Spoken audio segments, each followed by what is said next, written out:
এর আগের পেজটিতে আমরা বনে থাকে বাঘ কবিতাটি পড়েছি। তার কিছু প্রশ্নের উত্তর এখানে দেওয়া আছে, সেগুলি আমরা করব। প্রথমে কি আছে, পাঠ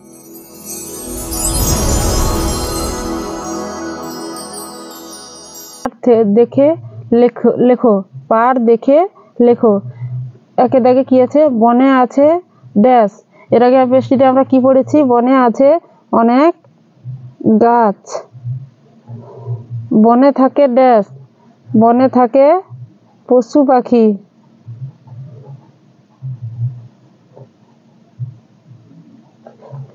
তারপরে কি রয়েছে, তিনে দাগে ড্যাশ আছে মাছ।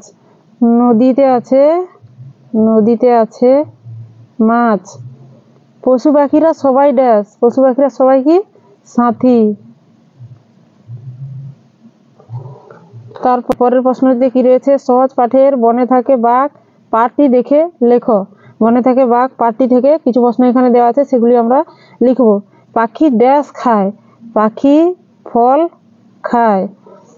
পাখা মেলে ড্যাশ, পাখা মেলে ওড়ে। তারপরে কি রয়েছে, বনে কত ড্যাশ ওড়ে, বনে কত মাছি ওড়ে। তাতে আছে মধু ড্যাশ, তাতে আছে মধু ভরা।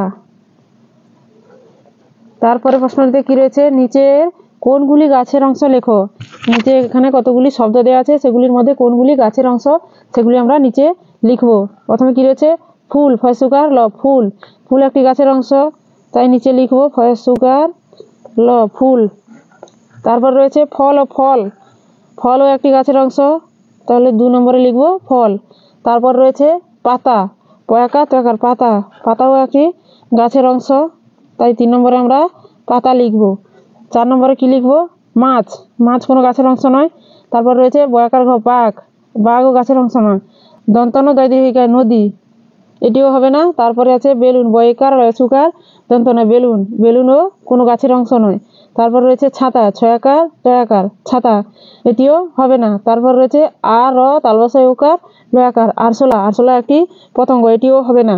তারপরে কি রয়েছে, ময় দীর্ঘকার ল মূল, মূল হলো একটি গাছের অংশ, তাই 4 নম্বরে কি লিখব, মূল, ময় দীর্ঘকার ল মূল।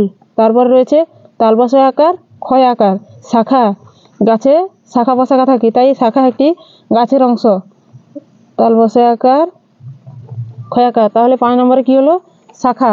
তারপরে রয়েছে ময়সুকার কয়সুকার ল মুকুল, মুকুল গাছের ফুলকে মুকুল বলে, তাই মুকুল একটি গাছের অংশ, ময়সুকার কয়সুকার ল। 6 নম্বরে কি হলো, মুকুল।